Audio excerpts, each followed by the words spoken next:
So yesterday we spent the time developing the template for this product, which I have to yet to see what the name is because I haven't edited it yet. But this is gonna be our back piece, as we said. This is gonna be the inner pocket one and inner pocket two, and this is gonna be our template for our card slots. And the fun part now is to pick the leather and dye it and do what we want to do to get it ready for building. I'm gonna do as much as I can to give you options and show you how we get through this process by exploring. I don't want to give you the impression I'll tell you everything there is to know about it, because then this video will never end. However, I will give you enough info and peripheral info that will allow you to have some idea as to how you can stretch outside of exactly what we're doing. Let's take a look at the design once again. If you look at it, you're going to see three different textures, at least four different textures here, right? You have the actual leather that we're going to be using for the outer and the inner part. So for example, if we use the sample, we're going to see that this is the outer part. So whatever leather we use here, I want to use on the inside as well, unlike what we did here. So what we're seeing here, we want to use on the outside, on the back. Now, the second texture you see here is this. This is initially designed to be a tiny little decorative window piece, what we call an inlay, right? And I'll show you the difference between this and an onlay. And this was meant to be for some sort of exotic leather. And also we have this piece in the center here, which is here, and this is going to be the back side of this. That can be different things, and I'll explain again what that can be. And also we have the main pockets, which will be showing up on top here, and that can also be a different leather. In this case, I do want it to be a different leather, and we will choose the leather as we go along. So this is how we're going. I haven't forgotten about the curves, by the way. I still have the template as a full rectangle, and that's deliberate. So let's put this aside and let's look at the leather options. One thing I want you to note though, and no pun intended, I am making notes of everything that happens along the way. So since we already have, I know it's a Miko product, I don't know the name yet, so I just have this, and it's a proof of concept, so this is the notes for it. It's a slim carry, we discussed that. It's a vertical bifold format, and anything that happens, so in other words, say we start building it using the templates we did, then what happens if I realize in the building process that something is not wide enough, or something is too wide, or something needs to be higher, or something, whatever is the case, even if it's something that lets me know a certain type of leather isn't going to work here, these are the kinds of things that I will note, right? And that's going to help me with when I have my final template, that will be what I'll be using to reproduce the product over and over at the end. We noted that there was a little discrepancy in the size of this, the height. This piece is just about 1 millimeter taller right here, so we need to cut that to size. And all I'm going to do is measure just the piece here. This is going to be tricky. Oh yes, I can work a little lower down. So I'm going to measure the little piece here. I'm going to measure the other end, and this is a trick I learned in technical drawing, that even though you're trying to get to 2 points so you could draw a straight line, don't stop at 2 points. Just trust me. Right, you can do 3, you can do 4, doesn't matter. And now we can draw a line with more confidence, and now we're gonna just cut that line. And remember, I use a particular knife for cutting paper. I'm gonna stick with that knife. Now I am looking at the edge. You may not be able to see it, but I'm looking at it. I could tell this needs to cut, or we need to snap off so we can get a fresh edge. I'm not gonna go through all of that because we just want to do this little piece here. So I'm gonna pull it back in again so it doesn't wobble too much. And we're going to use, now this is another ruler I like to use. It has cork underneath, and it also helps me when I'm cutting small pieces. But oh, I actually probably should take the time to show you this ruler. I didn't show you this yesterday. This is also an actual cutting ruler. As you can see, it has a foam piece at the bottom here to prevent it from sliding, but what makes it a cutting ruler is that it has the same flap mechanism as the other one I showed you yesterday, which is this one. This one folds down. This one doesn't. So this is designed to keep your hand safe from anything that jumps the knife, right? And you shouldn't be cutting so drastically that it jumps that high. I do not particularly like this ruler very much, and I'll tell you why quickly, even though it's not so important, because you're probably not going to buy this particular ruler, or maybe you will, I don't know.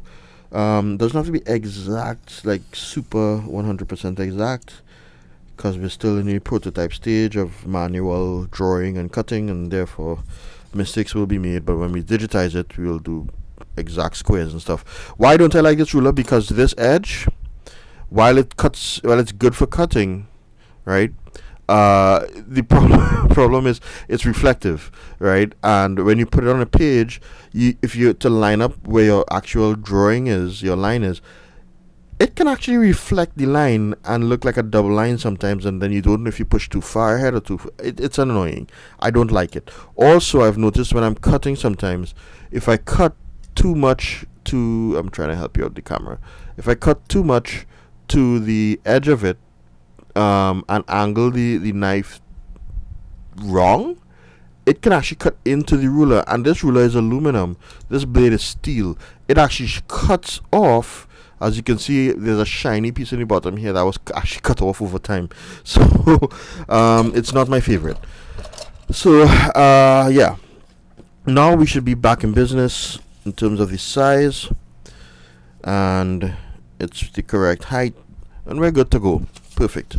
I would recommend getting a nice little can, a little quote-unquote trash can for your desk, to throw little scraps in when you're cutting and start working on leather and whatnot. I use a little container like this. I have a little tiny little actual trash can looking thing that's cool and whatnot, but I can't remember where it is. But this helps so that you don't have to keep putting into garbage on the side of the desk or something. And you should never throw away the leather cuts. Keep them in a bag or something and use them later on for different projects and to practice on.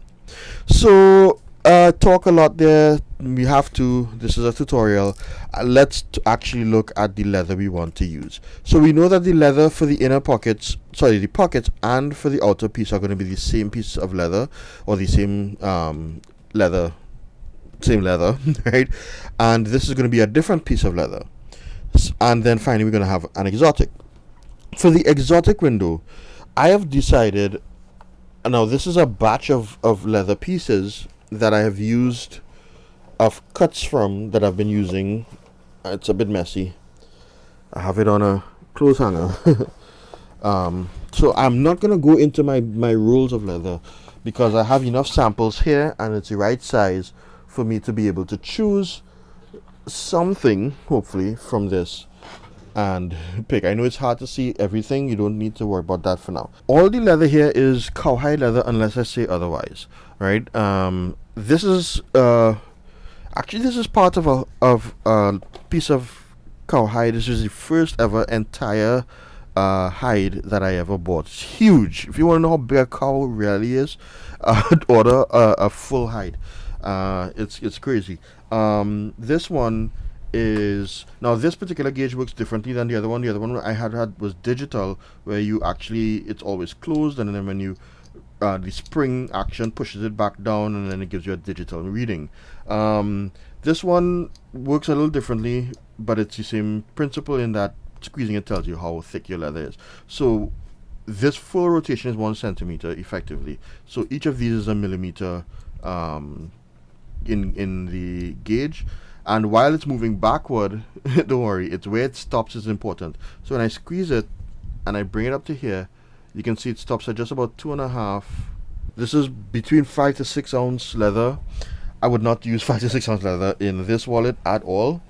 This is another piece this is from Colombia. This is a lot thinner. It comes in at just about 1.5. So this is about 2 to 3 ounce. It's not bad. We could use that for the back and for the pockets. We'll have to slim down the pockets a bit. This one is a nice pebbled leather. This one came from, I think, also a part of South America. I'm not sure. This one is just under 2 millimeters, but it's a little more flexible and a little more pliable, so it can be skimmed down to some degree. I am thinking, and I just got this idea.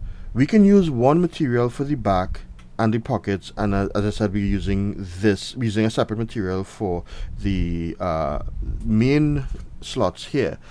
Remember, only this part of the slot is going to be shown because the rest will be covered by the pockets. So I'm thinking a contrasting color, separate from a dyed color that we're going to use. I like this, so I'm going to hold on to this as the first option, right, for this piece here, the main pocket. Now this is actually fake leather. I don't know why. This is, oh, I was working on something else. This is lining, or rather it's used as lining, really. This is pig skin. It's super thin. I don't even need to measure it, right? It's less than 0.5 millimeter thin, and it's because it's so thin, it's used as the backing or the lining of leather. So if you had a piece of leather like this and you wanted to not have the opposite side be the flesh that you see like on this, what you would do is you would glue it on, and you would have a nice finished piece on the front and a finished piece on the back. So for this, we will be using some lining because we're choosing to use an inlay of exotic leather. This is actually croco. This is fake crocodile or alligator, if you want to put it like that, but it's not fake leather.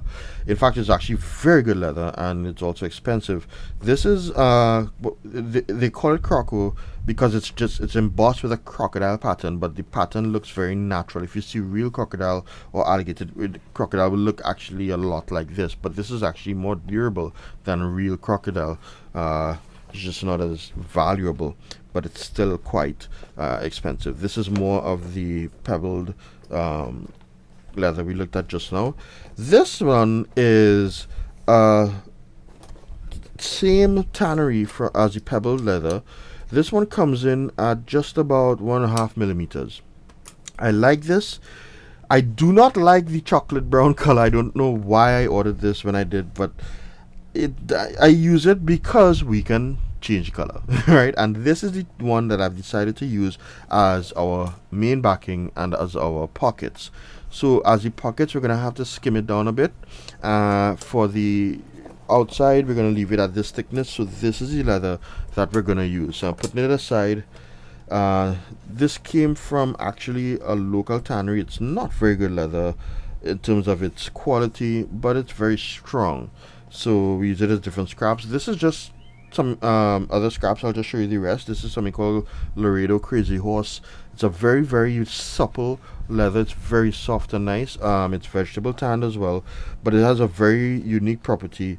You can actually draw your marks on it, and it looks like it's spoiling it, but actually it's giving it more of a rustic, instant kind of patina. And when you put a top coat on this, or even leave it like that and use it after a while, it's so beautiful. Imagine having a card inside of this, and you take the card or a stack of cards per se, and you make a wallet. Let's say you make a wallet out of it. It will start to show the shape of whatever it's holding. So if you notice, the edges right around here are starting to get lighter, and over time, when that begins to take, it's beautiful. So I don't have too much of this left. That's not the last piece, but I don't have much left. This is also pigskin, but this pigskin is a little more expensive than that one because it's of a higher quality.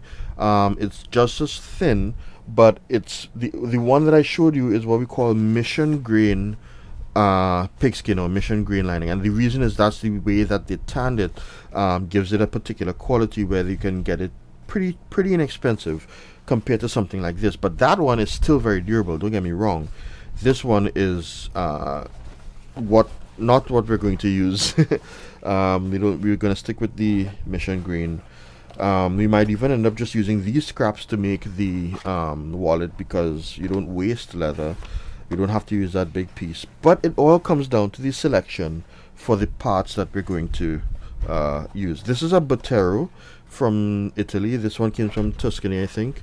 It's another beautiful natural color that has a very aniline look, and I'm not going to go into the explanation of what aniline is right now, but you can look it up. I'll talk about it in another video when we talk about leathers themselves. But this is a very beautiful leather, very soft, firm but soft, easy to skive and skim down. It's excellent, and can take a dye really well. And of course our guy here. This is a piece of suede. Suede is not the fake stuff, and it's very dirty, but not the fake stuff that you see on a lot of shoes that are cheap, or like fabrics inside of bags and stuff that aren't made of natural suede. This is natural suede, which means this is actually leather that they split. When you split leather, it means that you take if you look at leather as at a cross section, let me get a nice piece of leather for you here. At a cross section, leather is broken down into different parts where the fibers begin to change as you go from the top, which is the surface here, to the flesh. So this is the grain side and the flesh side. Okay, let me get this out of the way one time. The most durable and strongest and usually most expensive type of leather to get is full grain leather. Now, leather can be tanned or prepared. Let's say the skin is prepared in different ways. The most common ways are by using a tanning process where you use chromium salts and sometimes other chemicals in order to process it within a few days or a few weeks. That gives you a leather that's very cloth-like in its appeal and appearance. You find that a lot in jackets and clothing and furniture, upholstery, and that type of thing. It's real leather, and it's good leather. I don't work with it, so I won't have any to show you right now. But it's not as also it's not as durable as the other type, and it's also not as expensive typically as the other type, unless you use a special kind like Chrome XL that comes from a tannery called Horween. They also make the world's most expensive leather, which is that is not an exotic leather, which is called the shell cordovan leather that comes from the horse's butt. It's actually not from a horse's butt in terms of the skin. It actually comes from the membrane underneath the skin of the horse. So it's a very special area that they cut out. It is a gorgeous, expensive, durable, beautiful, I don't know what else you want to call it, leather, and it gives you some fantastic products that you can actually sell for some very good profit. And this is, so you would learn the terms equine, which has to do with like horse products or horse leather, well, horse in general. You have bovine, which is farm animals like cows, pigs, that kind of thing. So if you hear someone say bovine leather or equine or that type of thing, then you can get an idea of what they're talking about. But these things are all available. This information is all available online. Again, I will talk about all that stuff in a separate video about leather itself. But the strength of leather comes from its first layers. When you strip off the top layer, it's no longer considered top grain. And by the way, the second way to prepare it is called vegetable tanning. And vegetable tanning takes months to prepare one skin. And they just take the skin, they put it into the tumbler with vegetable bark from trees and different things, and it's a natural process as opposed to a chemical type of process with chromium salts and whatnot. And it takes longer, but it gives you a stronger, more durable, and in my opinion, often more beautiful leather. This is vegetable tan leathers again. This is all I work with, and you can get it as top full grain leather, so it's untouched. This is the full complement of the leather. You can get top grain leather where they actually cut off the surface to remove any blemishes and whatnot, and there are advantages and disadvantages to that. I will tell you what they are. But the top grain leather is almost as strong as full grain, so you can buy either one. Then you can split past there until you get the fibrous section like this, which is where you get suede from. So if you look at it closely, you can see it's very fibrous, and the back would be like the flesh side of the skin. So I'm not trying to do a full leather tutorial here, but you must have a certain idea of what we're working with as we are actually going to be working with leather. So that said, let's actually look at the process of choosing and dyeing the leather to our tastes. Now, I already said that we're going to be using this chocolate brown leather. The question is, what part of the leather? Because a lot of people will look at this, for example, and say that this is a bad piece of leather to work with. This is absolutely not a bad piece of leather. All of these scratches, all of these dents and nicks and marks are part of the animal's story, its life story.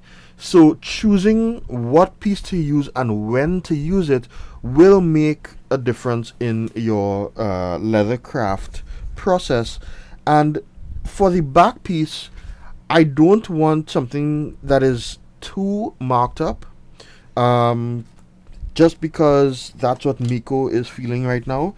But so I'm want to look for creases that I want to avoid. It may be hard to see in this lighting, but you can see there's a crease there. That's from the way it's been stored. Now this piece hasn't been taken very good care of, so that's why some of it is actually not from the how it came from the tannery. Some of it is from me messing around, not leaving it. But I love this type of scarring here. I'll show you in some cases how we can use that, but let's see if another piece will yield something more desirable. I'm looking at this piece here. I like this. I like this because it is pretty safe in terms of clear in this side. We're gonna get our template, all right, and remember what we're seeing is going to be the back. This is how it's going to look. So we have to understand what we're putting in. Now if I did this and I marked it out, you'll notice that there's some scratches at the top. I do not want those scratches because those aren't natural. Those came from lack of proper handling. So I'm going to avoid this. If I can avoid as much of it as to the edge as possible, I'll be glad. This is a beautiful scar here. A beautiful scar, but we're not going to use that in this particular build. What I'm interested in is this nice cut line. The animal got cut somewhere in its life, could be probably when it was younger, and it just scarred like that. I want that. So I'm gonna place this over part of it, all right? And you don't have to, once it fits is what you're looking for. Does it clear the bottom piece? It does. There's nothing down here I'm worried about, and up here it clears most of the scratching. So what I'm gonna do is look, and I'm gonna keep, if you're using a solid template, once it's not made of cardboard or something, you can see right through it like this, so you can get a good idea of, a decent idea of what you're looking at. Or if you use something super clear like the ones I was showing you earlier, the flat ones, then yeah, no problems. So I'm gonna line him up so that he fits. It's gonna be a tight fit, especially on the ends here, but this is what we are going to work with, and I think we can make it fit. So I'm gonna stop just short of this, and this is the selection process. Now normally I might take longer to do this. I might explore different pieces, but for the sake of the video, I just want to make it happen. Now, some people will tape this down, which is not a bad idea. Or you can use weights. I do not recommend buying weights. Weights look pretty, but you can use anything to weigh it down. These came from a bench press shaft, right?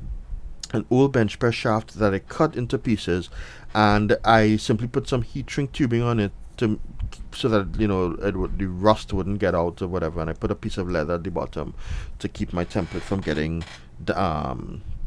you know messed up if I don't want it to get messed up. And I'm just gonna rest them.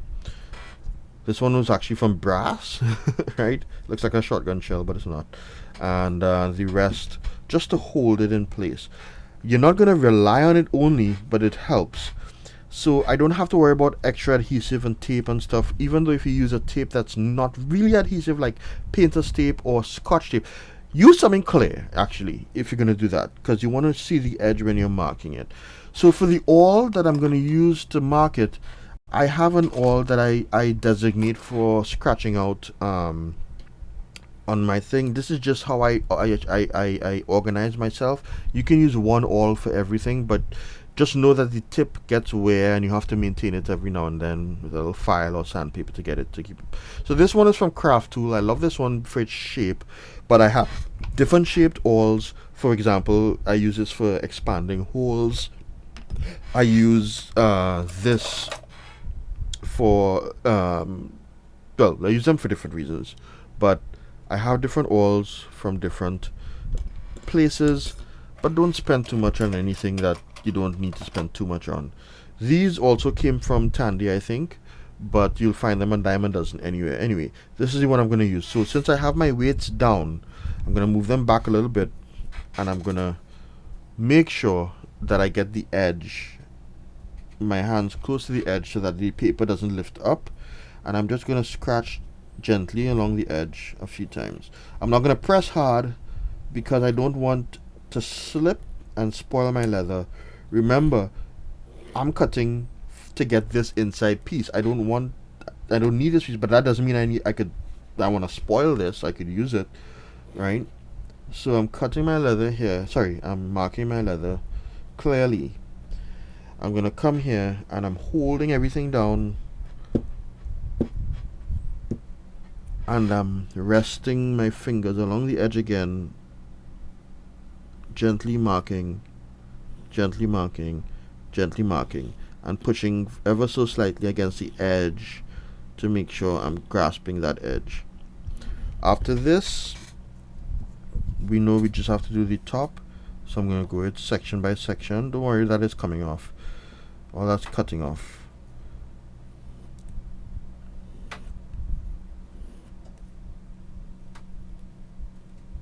And finally, the bottom.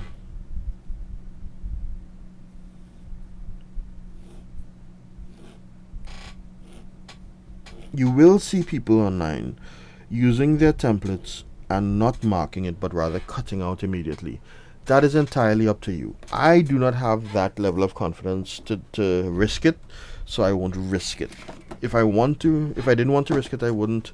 If I want to risk it, I would. Now, you might notice that the line kind of goes into this piece here. Don't worry about that. This is at least a millimeter of each edge is probably going to get cut off anyway during the process. So it's okay in this case. Now, I'm not going to go cut this out yet, right? And that's a very important reason why. So I'm going to get the pieces to make the pockets, and I think we could just stick with this first piece we were looking at that had there's a nice piece of blemish here, and I would like to put this on the inner right pocket, sorry, the outer right pocket. Why this area here? Well, for one, I either use this area to brand. I like to brand on the inside, at least Miko does, but in this case I think I'm going to try to brand the outside. The inner pocket here is going to be a blank face. I think with a little personality or a little character in this area, it would give the wallet some charm. We're not going to worry about this side because we're going to be cutting a piece out here in order to put the inlay. And with respect to the T pockets, you're not going to see most of the card, so it doesn't. Here just needs to be, fine. If you can get two pieces that can line up with a blemish, that'll be cool. But I don't have a big enough piece on me, and I'm not gonna bring out my rules just to do that. So we're just gonna go with this piece. Here's a nice example of how we can do this, and I think I'll use this instead. If you look at these blemishes, you see they go vertical lines. That's gonna look awesome if we use it like this. Think about it. What I'd like to know though is, do I have enough of this space to make two pockets, one on top of each other? So let's look at our template. So if I put the template here, so remember the full square, so we're ignoring these lines. Actually, it'll be like this, so that'll be a great way to show you. The lines would be here, right? And we have enough room for a pocket. You might say, well, the T pocket only has to come here, so of course we have room. But no, that's just the top of the T pocket. We have to cut out a whole pocket in order to get that top, which means we have to put that all the way up here. And if it means we can put that all the way up here, then we have a nice section here. So this is absolutely beautiful. So to get this as perpendicular as possible, I'm gonna try to draw a line along here to match up with this line here. Right, I'm scratching the leather, so don't do that. Cut your nails, guys, they will scratch up your leather. So looking at the first line, I'm going to do this right about here, just offsetting it a little bit, just as a guide. So for this piece of the card, I'm not going to use weights because it's so small. I'm gonna line it up. Doesn't have to be perfect and exact because we're using natural blemishes which aren't perfect or exact. So first thing I'm going to do is keep pressure on the card itself, and I don't want to press too hard on the card. This is why I'm doing light touches, because it's card, it will bend, and while we don't plan to use this as our permanent template, we want to ensure that before we commit it to plastic and commit it to a digital copy, that if we have to repeat it, then we can use it again until that point. So on this edge, we'll just follow the line I already made, and on the bottom, we're gonna make that line, and that's that. So looking at it now, we have a nice template for the card, right, with these three lines coming down the side of it. For the T pocket section, all we're gonna do is put it here again, right? And because we drew a line to guide us, the natural lines should fall along the same direction, in the same space as it does in the original front pocket. Don't worry, you'll see. Let me just say that. I don't want to confuse you too much. So I'm going to draw the whole pocket again, right? I'm going to draw the whole pocket again. Okay. Just the sides and this side.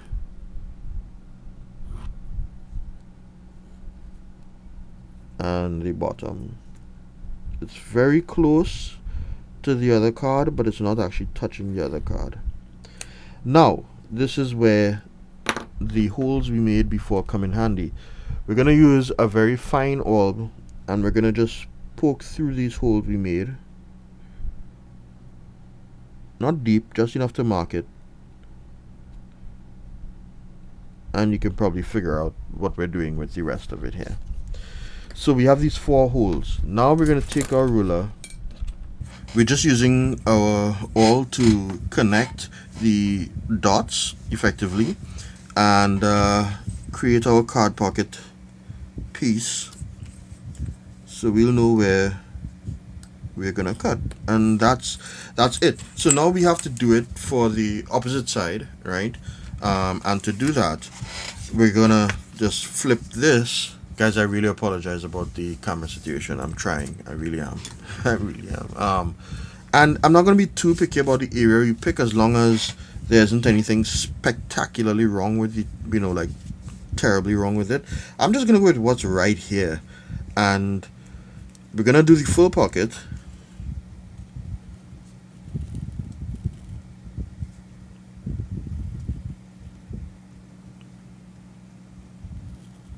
So I'm doing this a little faster now, because I already demonstrated. Now, if your template moves, see what happened there? Oops, you can't see that, can you? So if your template moves, do your best to line it back up on multiple sides. And see what happened there? How this ran up here? This is why you do a light run. Now, could you imagine if I was cutting, straight cutting, instead of drawing out the template? So the template is fine. And finally, we're going to do the T-pocket section. And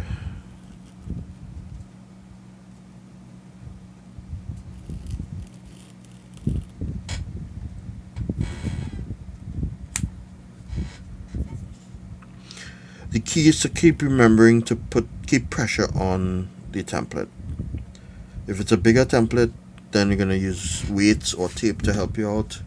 Or if you just don't have the confidence to do that, go ahead and use tape weights anyway, even if it's small. I'm putting this back because I actually forgot to mark my holes. That's alright. That's why it's called a template. Now you see, ow, ooh, I just stuck myself. It's gonna bleed. You see how the whole idea of having one template is really convenient, but in your case, it might be helpful or more helpful rather to have two templates, one with this whole shape cut out and a second one with this actual shape cut out, right? Let me just spray a little alcohol. So we have our pieces. Oh, forgot to mark my holes, so I'm just gonna hole to hole, hole to hole, and here to here. Alright, so not yet ready to cut out, and I'll tell you why. We want to dye this. We don't want to use this exact color. If we dyed this, if we cut it out and we dyed it, something unwelcome might happen. Dyes are often made of alcohol, right? There's usually get water-based dyes or alcohol-based dyes, and I use water-based dyes. Sorry, alcohol-based dyes. Alcohol-based dyes, when they dry up, they tend to shrink leather or warp it to some degree. So I have found that the easiest thing to do either is to dye the leather first and then mark out your piece. In this case, we're going to use a light dye because it's not a neutral color like this. A natural or neutral color like this takes dye really well, but this is already colored, and it will take dye, but I just want to give it a bit of a tan, if you will. So I want to give it a hint of a certain color, and to do that, I'm gonna actually dilute my dye, so it won't be as bold as it normally is. Now, when you're getting ready to dye leather, you always do it on a piece of plastic first, as in. So what did I say? Plastic? So a piece of practice leather first, and for that we're gonna use just the end here. Okay. So we're gonna make life easy. First things first, gloves. Gloves I recommend, otherwise your hands are gonna end up looking like mine. Right?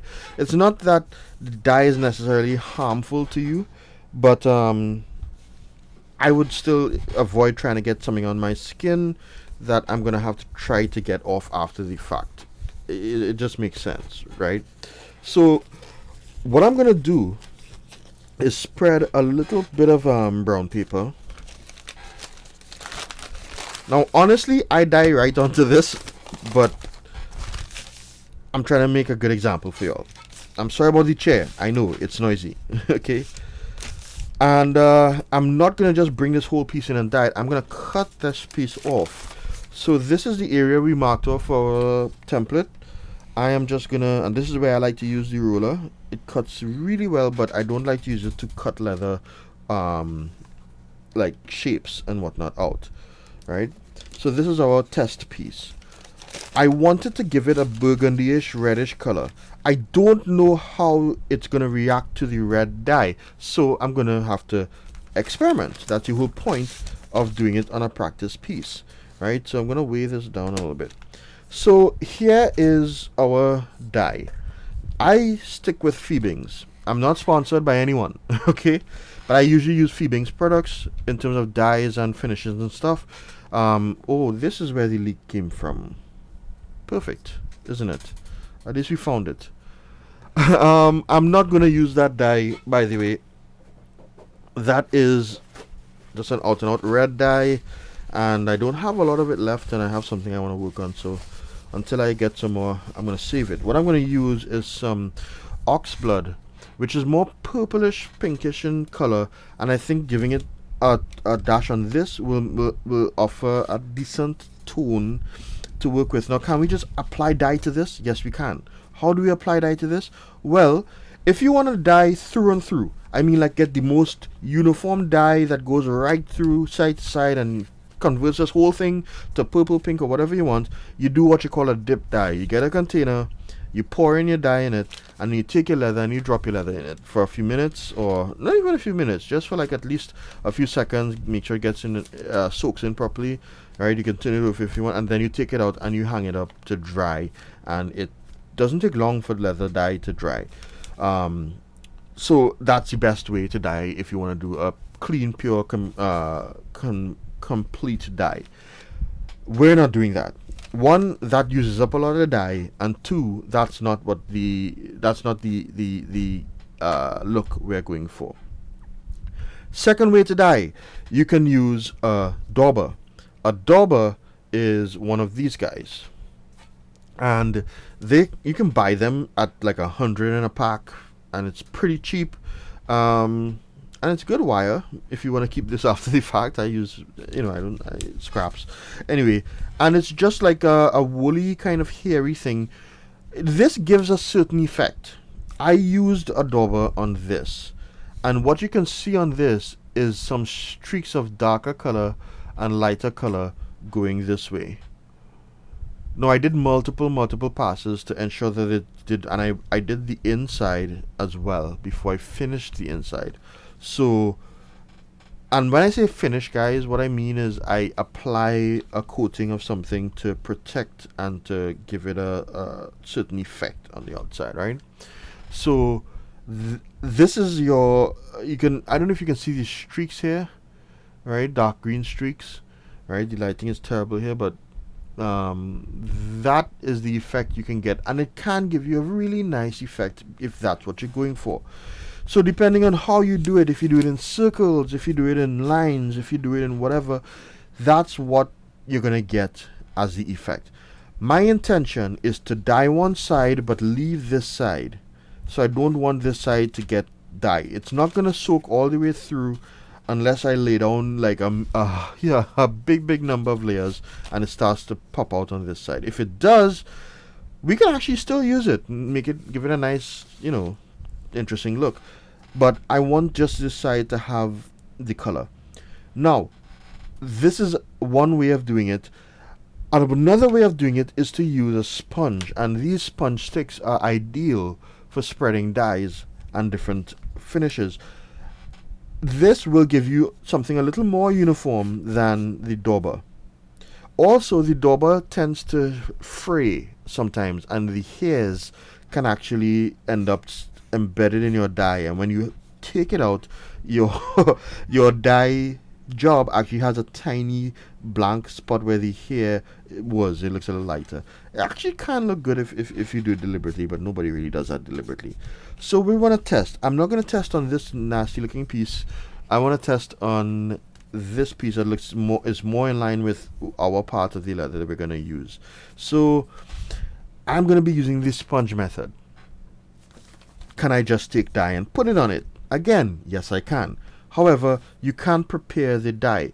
This dye prep is something that I bought from Feebings. It says it cleans and prepares leather for dyeing. I'll be honest, I used it once. It doesn't really I can't tell you what it does really, except what they say it does. Cleans and prepares, okay? I can use this, which is Neatfoot's oil, to give it a head start.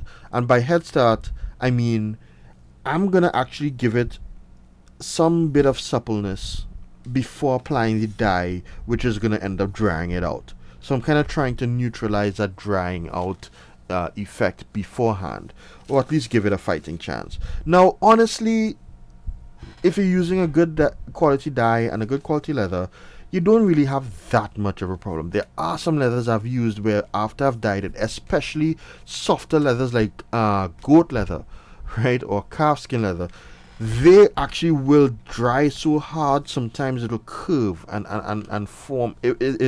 Yeah. So this is the reason I'm not cutting it out before I dye it. I want to dye it, and then after it dries, let it the whole piece isn't going to shrink down, meaning that the sizes are going to remain relatively the same. If I cut out the individual piece and then dyed it, then that piece might shrink a little bit and throw my whole thing off. I don't want to do that, right? So what I'm going to do is just use some Neatfoot's oil, and to save the daubers, even though they're a dime a dozen, more than literally, I'm just gonna dip a little bit in the thing, not too much, just a little bit, and I'm gonna I'm gonna apply it on a decent amount of. Now keep in mind, it will change the color of your leather to some degree. When it dries, it'll get back a little more of its natural tone, but seeing as we have more on the dauber, we're just going to use it as much as possible instead of wasting it. You can see also it helps to bring out the natural natural blemish marks on it. So here's a little side tip for you if you're just using Neatfoot's oil to condition your leather. And that's all we're going to do. This is just going to take a few minutes to dry. So while it's drying, we're going to look at the diluting of our dye. Now, if you're going to dilute your dye, make sure you use the agent that it's already using. For example, if it's water-based dye, you dilute it with water. If it's an alcohol-based dye, like these are, dilute it with alcohol. But what type of alcohol? Here I have two different types. I have denatured alcohol and isopropyl alcohol 99%. Now, denatured alcohol is more used as something like a chemical agent for like cleaning or breaking down other materials. It's not really like for sanitation purposes, even though it will sanitize your surface. It's really more fuel for something like this. This is an alcohol lamp, and you would use these. I'll use it later on at a point and show you where they come in handy, as opposed to using a lighter. Try not to use lighters that use lighter fluid.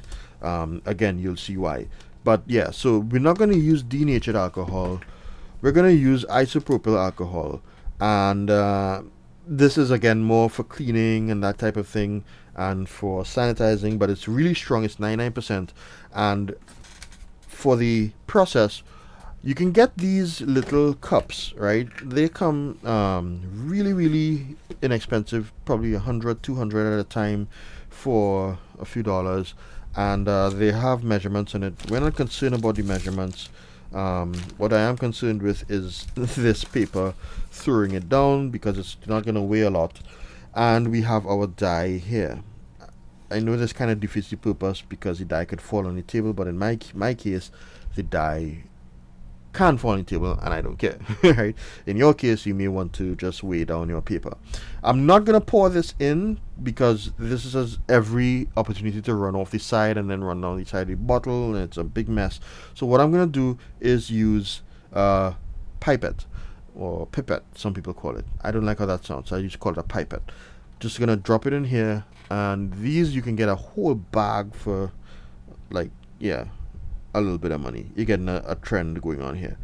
And I'm going to put in here. This is a lot of dye, guys, for what we're doing, but it's all for a good cause, right?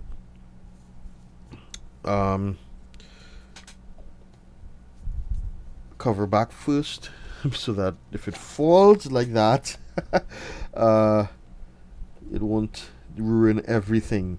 And when you're working, you want to have space, not like how I have my setup. And this is because I'm trying to film and everything too. So let's wipe this off before we rest it anywhere. So oxblood has that nice, rich, plummy type of look. For the alcohol, we can also use a pipette. I haven't had any reason to take notes yet, so I haven't forgotten about it. If you want to take a look at the leather, so far it's darker, right? So this was the original color, right?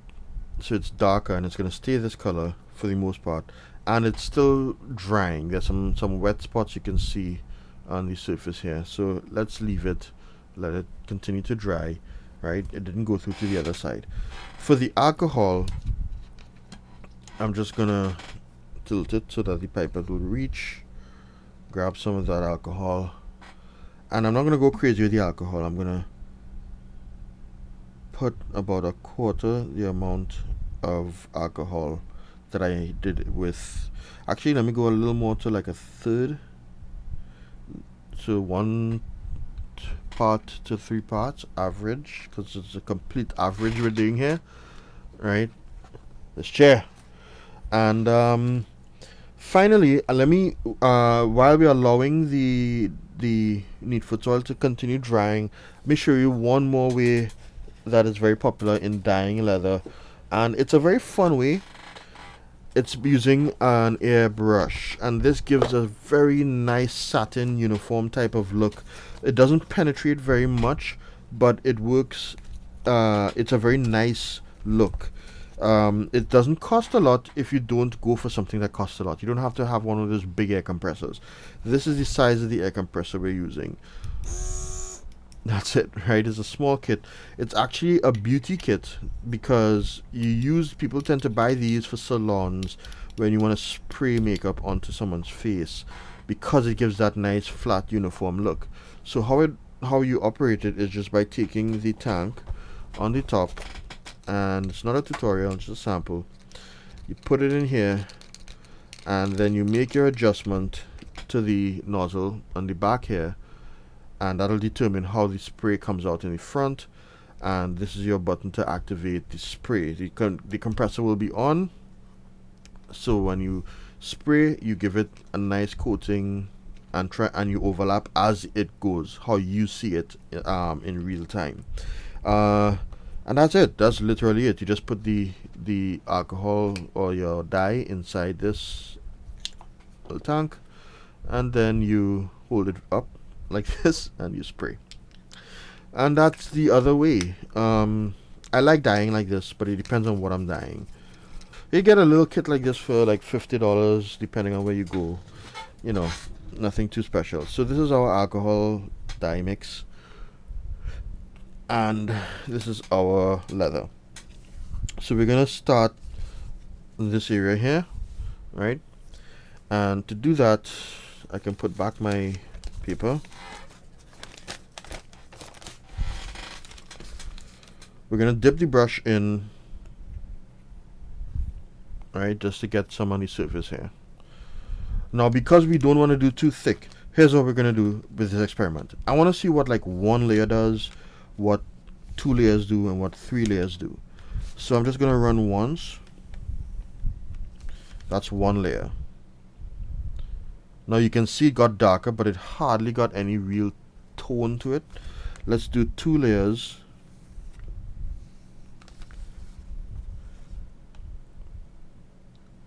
And it's not getting much difference from 2 layers, so let's do 3. 1, 2, 3. It's going to be hard in the camera to see what's happening here, but there is a bit of that hue, that reddish hue to it on the top here. And then if you look at the area that's now drying, you can see that it's not spreading evenly, but that's fine because you hardly ever do one pass when you're dyeing. If you want to get something more uniform, you're going to have to do multiple passes. So I'm pretty satisfied with this. How about, for the sake of curiosity, we dye a little piece without the Neatfoot's oil, right? And just, ooh, see what happened here? My dye fell. This is why when you're working, you work with caution. But I have too many things on my desk. I'm not concerned that the mat got dye. I'm concerned that we wasted our dye, and thankfully it didn't fall on anything. But we have enough because we're not dyeing too many pieces. So look at this. This is the color that it's gonna be. Question: which color do we use? I'm thinking let's forget about the Neatfoot's oil, simply because it's not going to dry out enough. I could say that from my own experience, that I need to have the Neatfoot's oil. And the part that of the wallet that it's going to be used for, the pockets and right here, small pieces, I'm okay with it even if it dries out to some degree. So this is the part that we're going to dry out. So, sorry. This is the part that we're going to dye. And of course the this piece here, which is our back. So let's do the back and capture as much dye as possible onto this, so that even if the pockets come out a little lighter because we have less dye to work with, I mean, I can mix more, but I'm not going to mix more, right? Then, c'est la vie. I'm going to leave a little bit in the cup, so I don't have much in here, but it's enough. And I'm just going to do some passes. I'm not looking at any particular pattern, but I'm not going to go vertical then horizontal then vertical then horizontal. I'm going to keep going horizontal. I'm going to make sure it goes all the way over the edge. So I am adding a little bit of a patterny type of effect. And I probably might end up having to do a little more dye. Yeah, because I need to do the pockets. But the truth is, remember, we just wanted to give this a toner. We didn't want to dye this whole thing oxblood. So I'm actually feeling this is pretty good. I'm serious. You'll see how it looks when we add a nice finish or a nice top coat on it and give it some personality. But it's clear enough. We can still see the nice blemish, the nice scar, right? And this chair is going to annoy me. Okay. Alright, I'm just going to use up whatever's on the brush. And before the rest evaporates from the cup, so this is all we're going to do, guys. You can see the difference here. Before it evaporates from the cup, let me bring in the pockets. And remember, the parts of the pockets that are most important here is the front facing front pockets. So this and this. So let me get, ooh, looks like we may not make it, guys. Yeah, we're out. That was a gamble. I told you I'm not gonna take out the mistakes. So the big mistake there was not the fall, but my choice not to add more dye. And you don't want to put yourself in that situation. because what's gonna happen now is as I apply the dye, especially if my plan was to make a very like light coat, now this section that already is drying up is gonna be darker than the rest of it. Well, I'm not too worried. I'll just make a dark. I'll make a very deep color, a deep coat, and that mix. And one more way to apply dye that's very popular is by using a dye marker like this. You can use this for many things, but dye is what I primarily use it for. It's extremely effective, and I use it for edges mostly, edge work. Get those cheap as well. Fill it up with whatever you want, and label it, please. So here we go. We're going to run across the entire piece here.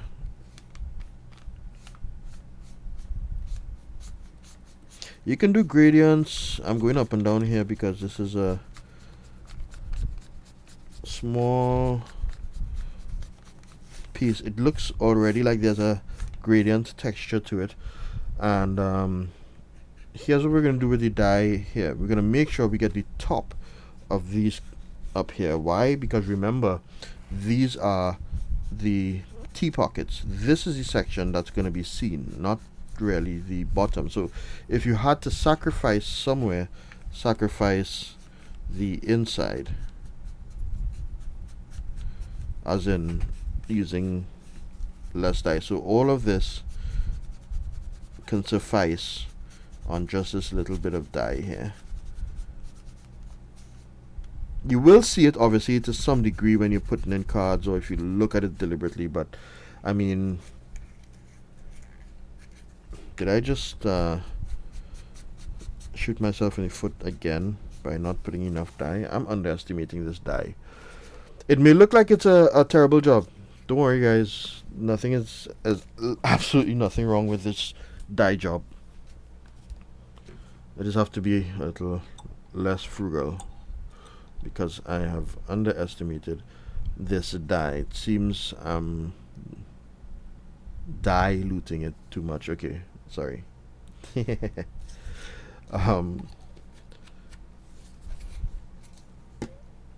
So dry it out and drop some alcohol in there.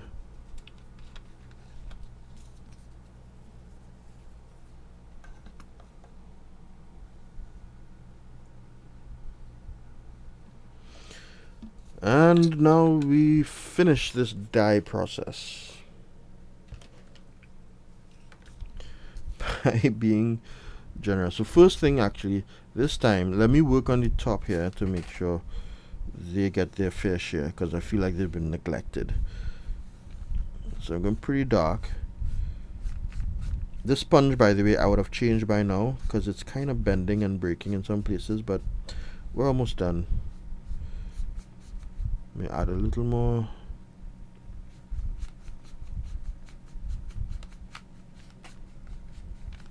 Always remember, dye will change how it looks after it dries.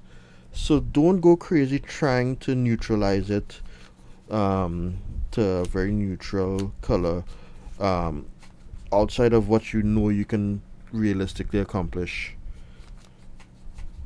with what you're working with.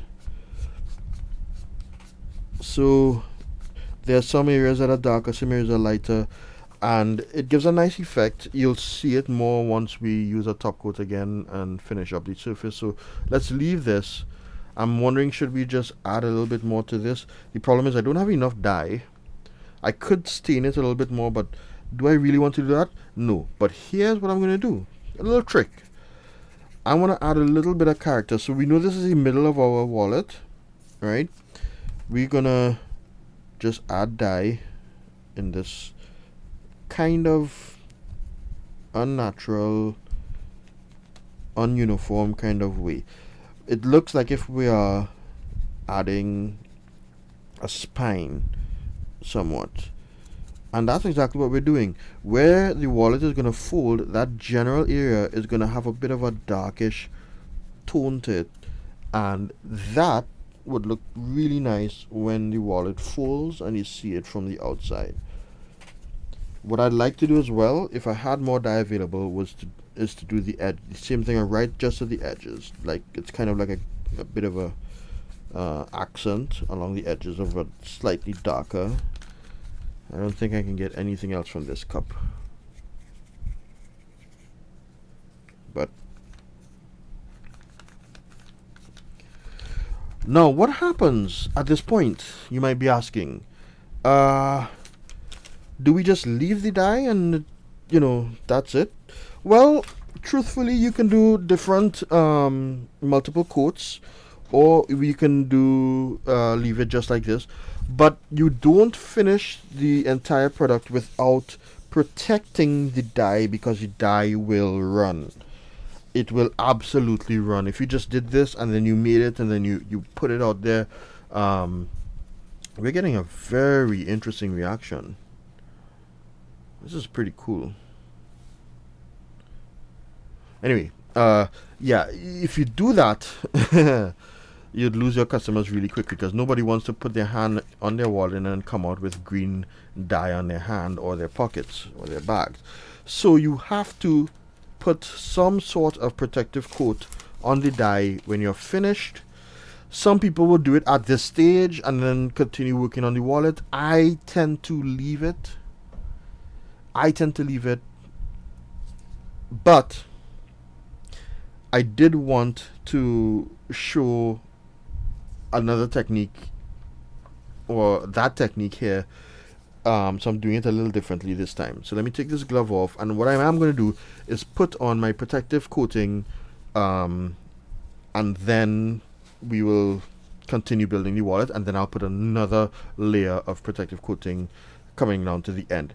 Do you notice that the leather is starting to warp and bend? That's actually the alcohol drawing it in. Now notice it didn't come through to this side, which is what I'm glad for. If you look at this, there's a lot of warping going on, but that's fine, right? Because we didn't cut it out first, the individual pieces aren't warping. We're okay here. If we measured it back up against our template, then we should be just fine. So what products do we actually use for protecting and finishing? There are many that are on the market. Most of them are acrylic based, and that's what you want to protect it from water, from running, and from general damage and that kind of thing. And you still have to take care of it after the fact. But there's one in particular that I subscribe to, and that's something called Resolene. Now, Resolene is a product that comes from different companies. The one that I use is Phoebing's. Yes, Resolene. Now there's another, which is actually what I have in this bottle here, and I put it in this bottle to distribute it easily and show you how I'll use it. This is another product from Phoebing's. It does everything that Resolene does: protects conditions and conditions leather with a flexible, durable acrylic finish. This gives it a nice sheen, but Resolene also gives a nice sheen. In fact, this is what I used to finish this particular piece. And Resolene will change the color again, but these are the things that we expect when we work with products like these. Now, why don't I just use a brush and stick it in a bottle of Resolene and then do this and then stick it back? Because once you do that, the Resolene on the brush is going to absorb some of the dye and turn color. You don't want to be sticking that back into your fresh bottle of Resolene and coloring your Resolene. Now, Resolene is something you need to be a little careful with. It's not in terms of like being poisonous and stuff. I mean, don't drink it or do anything like that. But Resolene gets on anything, it doesn't really come off. If it gets on your glasses, good luck. Okay, I'm just telling you. If it gets on your phone, face, good luck. Right? If you get it on leather and you want to get it off, you have to use something like deglazer, and that's not a very smooth process. It's kind of violent. But deglazer ships in a plastic bag with the bottle in a plastic bag sealed. That's to tell you. So how I apply Resolene, see what happened just now? These marks aren't coming off. Right? I just let you know. I don't mind, but I'm gonna pour a little bit, and I shouldn't do it over my work, but I'm being terrible here, so I'm not going to pour much. A little goes a long way with Vaseline. Alright, let's cover that up. And I have a brush here that I've been using with Vaseline. Do not put Vaseline in any bottle that you want to spray, because it will clog it from the moment it starts to dry. Now, you can dilute Vaseline, and a lot of people swear by doing that, and you dilute it with water, right? Distilled water. I don't, and I don't plan to.